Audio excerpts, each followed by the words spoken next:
You know, there are more job openings in the United States than ever before. The Labor Department says there are 9 million open jobs right now. Most of them are in the restaurant industry. So a lot of business owners say they're having a hard time finding employees, even though they're adding on things like bonuses and more time off and incentives, gift cards, you name it. So Barbara Stewart is the professor of global retailing and consumer science over at UH. So good morning. Thanks for taking the time. I'm wondering, is it with so many job openings, does it mean that, you know, anyone who wants a job, there's one waiting for you? Or is it more like kind of specialized and we have to match the right person to the right job? It is important to match the right person to the right job, particularly in retail where customer service is so important. So what are some of the facts versus the fiction? Because the big kind of overarching theme that people are thinking is, well, you know, the unemployment benefits were looking so good to people that they just decided, I don't want to work. I'm not going to work right now. Is that true? Have you found that to be true?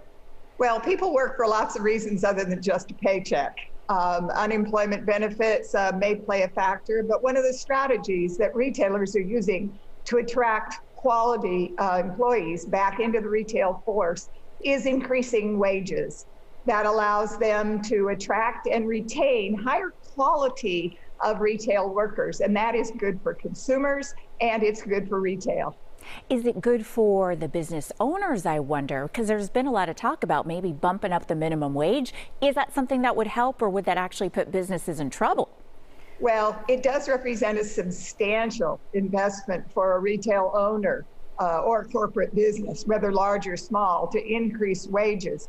However, there's a cyclical response that occurs. Higher quality employees generate more sales, more customer satisfaction, and that is good for the bottom line. What about, you know, now that it's summertime, we got a whole lot of teenagers who are ready to work, able to work, you know, they can start in and get some experience. So do you expect to see a lot of the open jobs to be filled, at least for the summer anyway? Well, summer workforce from young adults is very much a part of the retail landscape. It infuses new energy and new interest into retail. Long term, when they return to school and don't want to work so much, it puts us back in the opportunity of hiring other good quality retail employees. What do you think is the solution? I know if you had that, you'd be like, I'd be ruling the world, but what are some of the solutions? Well, I think that satisfied workers make a more productive work environment. And this issue of raising minimum pay for retailers is part of that. Satisfying workers, creating an enjoyable workplace where people can be productive and therefore better at their jobs. That is so true, isn't it? The happier you are, the better you do. You don't feel like you're, you know, trudging through the day. Okay, so how are we noticing that as, you know, someone when we go out and we go shopping? Because I notice a lot of us have been online like nobody's business. I've seen more deliveries of boxes, you know, in my building. Is that affecting like the open jobs?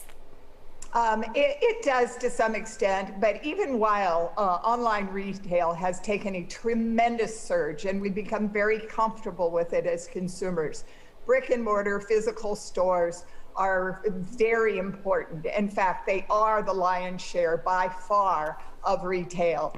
And this is because not only do we buy things because we need things, but we shop for lots of reasons: social, affiliation, experience, entertainment, that have nothing to do with needing goods. So we will see going forth both online and physical stores very much in the landscape. No, we don't do that, Professor Stewart. We don't just buy things.